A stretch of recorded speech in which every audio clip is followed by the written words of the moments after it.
Last videos we talked about law of torts, the definition of law of torts given by Professor John William Selman, and we also look into the difference between civil and criminal law. So let's do a quick recap.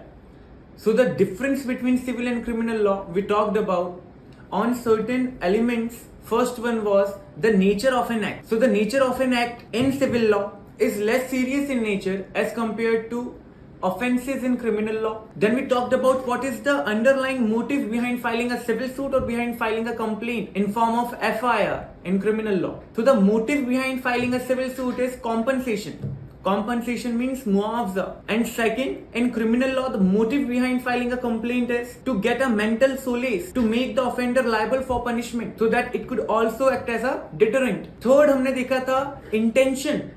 So how intention can make civil law different from criminal law.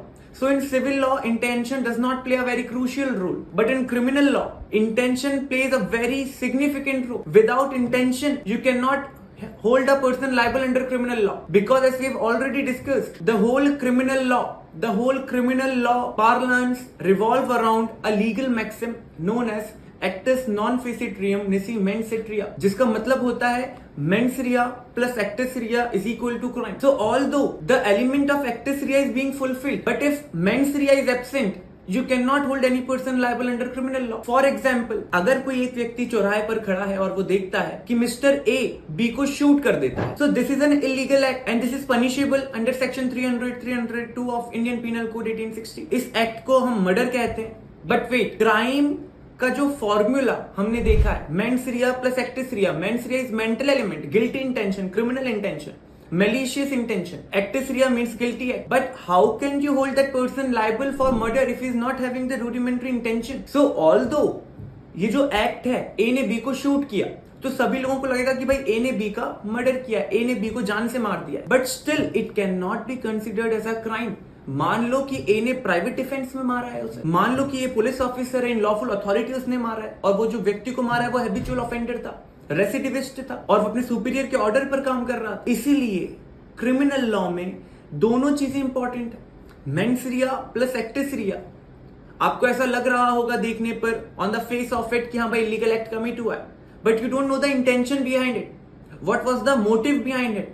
इसलिए you can not hold जज liable. अगर जज किसी को सजा सुनाता है तो उसकी फैमिली जज पर केस नहीं कर सकती है. अगर आप डॉक्टर के पास जाते हैं, डॉक्टर आपको इंजेक्शन लगा देता है, तो आप डॉक्टर के ऊपर केस नहीं कर सकते. अगर आप बॉक्सिंग मैच खेलने जाते हैं और ओपोनेंट आपको एक पंच मारता है जिससे आप ग्रीवियसली इंजर्ड हो जाते हैं, आप अपने ओपोनेंट पे केस नहीं कर सकते. क्यों? Because you have given your free consent. और अगर आपका कंसेंट आपने दे दिया है वॉलेंटरीली. अब वॉलेंटरीली मतलब क्या? Voluntarily is defined under section 39 of Indian penal code. Voluntarily मतलब क्या? If you know the nature of act and if you know the consequence of that particular act. और फिर अगर आप अपना कंसेंट देते हैं तो you cannot hold another person liable, क्योंकि आप अपनी स्वेच्छा, आप अपनी कंसेंट से वहां पर गए हो. हम इसमें आगे पढ़ेंगे. ये डिफेंस भी एक सिविल लॉ में भी ये डिफेंस है, voluntary non fit injuria. One who consent suffers no risk. अगर आप अपनी कंसेंट दे रहे हो तो लॉ ये प्रिज्यूम करता है कि आप वॉलेंटरीली रिस्क को वेलकम कर रहे हो, और अगर आप इंजर्ड होते हो तो आप पर्सन को लायबल नहीं ठहराया जा सकता है. ठीक है, तो this is also a very crucial element which differentiates civil law from criminal law. तो intention civil law में इतना मैटर नहीं करता है. assault, battery, wrongful confinement में जरूर intention देखा जाता है. क्यों? क्योंकि assault, battery, wrongful confinement criminal law में भी डिफाइंड है. 339, 340, 341 of IPC जो हमको बताते हैं wrongful restraint, wrongful confinement, assault, battery सब क्या होता है.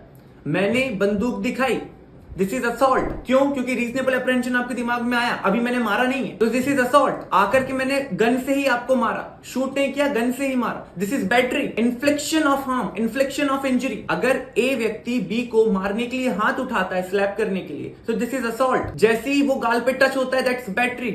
अब ये क्रिमिनल लॉ में भी है. So it depends on the person whether he wants a compensation or whether he wants the offender behind the bars. अगर A है, B को हिट किया है, तो बी को अगर उससे मुआवजा चाहिए होगा, कॉम्पनसेशन चाहिए होगा, तो will file a civil suit. और अगर वो चाहता होगा कि इसको सजा हो, नहीं इसने मुझे सबके सामने पब्लिकली ह्यूमिलिएट किया है, असॉल्ट किया है, बैटरी किया है, नहीं मैं इसके अगेंस्ट में 153, 154 में FIR करवाऊंगा, फर्स्ट इंफॉर्मेशन रिपोर्ट, ताकि इसको सजा हो, ये जेल में जाए या इसको फाइन भरना पड़े या दोनों. So I hope you are getting the difference between civil and criminal law. Intention कैसे डिफरेंशिएट कर रहा है सिविल क्रिमिनल में. बाकी सारे जो रॉन्ग्स हैं, सिविल रॉन्ग्स हैं, उसमें इंटेंशन मैटर नहीं करता है. उसमें सिर्फ बात इतनी है, लॉ ऑफ टॉर्ट्स के एलिमेंट क्या है. इलीगल एक्ट और ओमिशन जिसकी वजह से लीगल डैमेज हुआ हो सामने वाले को, यहाँ पे कहीं भी इंटेंशन है क्या. जैसे क्रिमिनल लॉ में पहले ही फॉर्मूला आपको बता रहा है, इंटेंशन होना जरूरी है. अब ऐसा एक्सप्लिसिटली आपको इंटेंशन नहीं दिया जाएगा. Intention you have to decipher the meaning from the keywords of the questions. A voluntarily entered the house of B means what? He knew the nature of act. He knew the consequence of act. तो यहां से हम criminal intention derive कर सकते हैं. A maliciously defamed B. Malicious again. यहां से हम criminal intention derive कर सकते हैं. A recklessly मतलब knowledge है, आप कार ड्राइव कर रहे हैं, हाई स्पीड में कार ड्राइव कर रहे हैं, एक पेडेस्ट्रियन को आपने हिट कर दी. You cannot be held liable for murder. Because you are not having the relevant intention, but still you can be held liable for death by negligence. For negligence के लिए आप कर सकते हैं. क्यों? क्योंकि आप किसी व्यक्ति के अगेंस्ट में इल विल, वेंजियंस लेकर के आप नहीं चल रहे हैं. अब आप कार तेज चला रहे हैं तो कोई भी मान लो एक्स व्यक्ति सामने आ गया, तो ये जरूरी नहीं है कि आप एक्स को मारने के लिए गाड़ी तेज चला रहे थे. बट लॉ क्या कहेगा, कोर्ट ऑफ लॉ क्या कहेगा कि तुम गाड़ी तेज चला रहे थे, so you new the nature of act, कि तुम इतनी तेज गाड़ी चला रहे हैं, तो you were also aware about the consequence of act, कि हाँ किसी की जान जा सकती है, कोई हिट हो सकता है. इतना तो एक रीजनेबल पर्सन के दिमाग में आएगा. अगर वो गाड़ी 90, 100, 120 पे चला रहा है बिजी हाईवे पे, तो ये पॉसिबिलिटी है कि वो किसी को हिट कर सकता है, किसी कार को हिट कर सकता है, किसी पेडेस्ट्रियन को हिट कर सकता है, किसी राह चलते व्यक्ति को हिट कर सकता है. तो इसलिए यहाँ पे नेग्लिजेंस में you can be held liable. For example, there is a children's park governed by the municipal corporation. वहां पे एक वेनमस प्लांट, एक पॉइजनस प्लांट है वहां पे, वहां वो स्पेसिफिकली चिल्ड्रंस पार्क है. अब वो जो प्लांट है उसकी एक लीफ कंज्यूम कर लेता है एक बच्चा वहां पे खेलते खेलते, जो ग्रीवियसली इंजर्ड हो जाता है, उसके बाद काफी वॉमिट होती है, उसको हेल्थ इश्यूज हो जाते हैं. तो पेरेंट्स यहाँ पर म्युनिसिपल कॉर्पोरेशन को के अगेंस्ट में सिविल सूट फाइल करते हैं. अब म्युनिसिपल कॉर्पोरेशन कह रहा है कि ये एक्सप्लिसिटली हमारा एक्ट नहीं है, तो लॉ यहाँ पे क्या कह रहा है कि हाँ यहाँ पर लैक ऑफ एक्शन, यहाँ पर ओमिशन है. तुम गवर्न कर रहे हो, तुम एडमिनिस्टर कर रहे हो, ये तुम्हारी रिस्पॉन्सिबिलिटी कि वहां पे पॉइजनस प्लांट नहीं होना था. और अगर उसमें कुछ मेडिसिनल प्रॉपर्टी थी, उसमें अमृत की बूंदें टपकती थी, तो तुम उसको फेंस कर देते, उसके अराउंड तुम फेंसिंग कर देते, जो चाइल्ड के लिए एक्सेसिबल फिर नहीं हो पाता. So here you can see the lack of action on the part of municipal corporation. So municipal corporation was ordered by the court to pay the compensation to the family of that particular child. So this is omission. This is negligence. How can you decipher the criminal intention from words given in IPC in the definition clause? For example, section 378 which talks about theft. Whoever with a dishonest intention takes out any movable property out of the possession of another without seeking consent and moves such property is said to commit theft. तो यहाँ पे definition start कैसे हो रही है? Whoever with dishonest intention. So how are you going to interpret the word dishonest intention? आप अगर dishonest word को interpret नहीं कर पा रहे हैं legal interpretation के साथ, तो आप क्वेश्चन गलत करेंगे 100% एग्जाम में. Dishonest means what? यहाँ पे इंग्लिश इंटरप्रिटेशन नहीं जाएगा सिर्फ बेईमान व्यक्ति. तो बेईमान व्यक्ति का मतलब क्या होगा? नहीं, हमको इसको लीगल इंटरप्रिटेशन में समझना पड़ेगा एज पर सेक्शन 23 और 24, जो हमको बता रहे हैं रॉन्गफुल गेन क्या होगा, रॉन्गफुल लॉस क्या होगा. तो फिर हम डिसऑनेस्ट इंटेंशन को डिसाइफर कर पाएंगे कि अगर कोई व्यक्ति सामने वाले व्यक्ति को रॉन्गफुल लॉस पहुंचाता है और खुद को रॉन्गफुल गेन पहुंचाता है, तो हम कह सकते हैं कि इसने डिसऑनेस्ट इंटेंशन के साथ काम किया है. अगर मैं एक व्यक्ति का, लेट्स से ए व्यक्ति बी का पेन चुरा लेता है, तो यहां पर बी को रॉन्गफुल लॉस हो रहा है, ए को रॉन्गफुल गेन हो रहा है, because he is not legally entitled to that property. इसलिए वो गेन हो रहा है, लेकिन वो गेन रॉन्गफुल है in the eyes of law. एक व्यक्ति को हाईवे पे रिंग मिल गई, बट वो किसी के पोजेशन में नहीं है, तो इट इज नॉट थेफ्ट.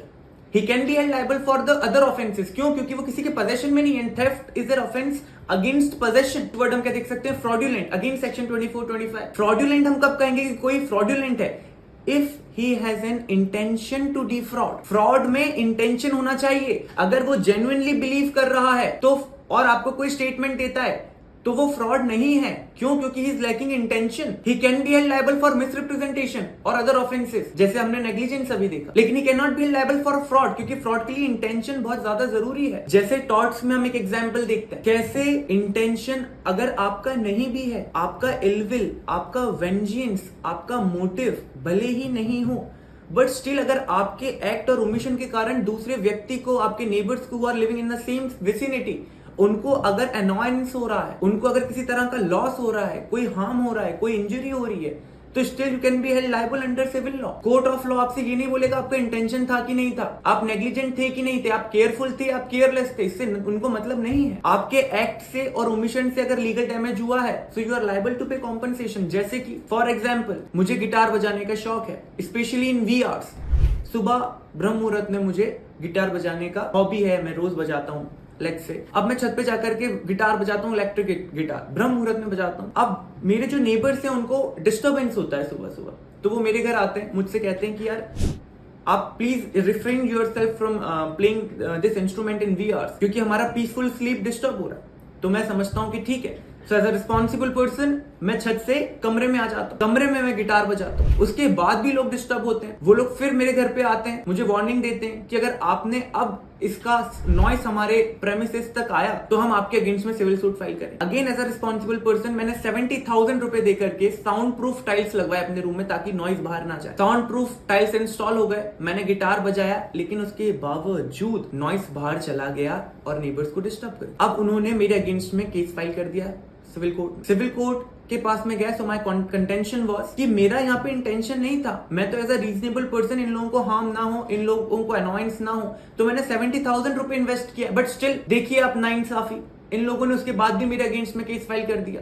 यहाँ पे मेरा मोटिव इंटेंशन इनको डिस्टर्ब करने का नहीं है, बस मेरा इंस्ट्रूमेंट प्रैक्टिस करने का है सर। लेकिन अब यहाँ पे जज क्या बोलेंगे कि हमें इससे मतलब नहीं है, तुम केयरफुल थे, केयरलेस थे, तुम नेग्लिजेंट थे या नहीं थे, तुम्हारे एक्ट के कारण सामने वाले लोगों को डिस्टर्बेंस हुआ है, अनॉयंस हुआ है, तो you are liable for paying compensation. So I hope you are clear with this element of intention. So these are the examples which helps you to differentiate between civil and criminal law in context of intention. So I hope you understood the difference between civil and criminal law intention के point of views. अगर इसके बाद भी आपको कोई doubt होता है so you can leave your doubt on a comment section. We'll proceed further in next video with a new topic. Thank you so much.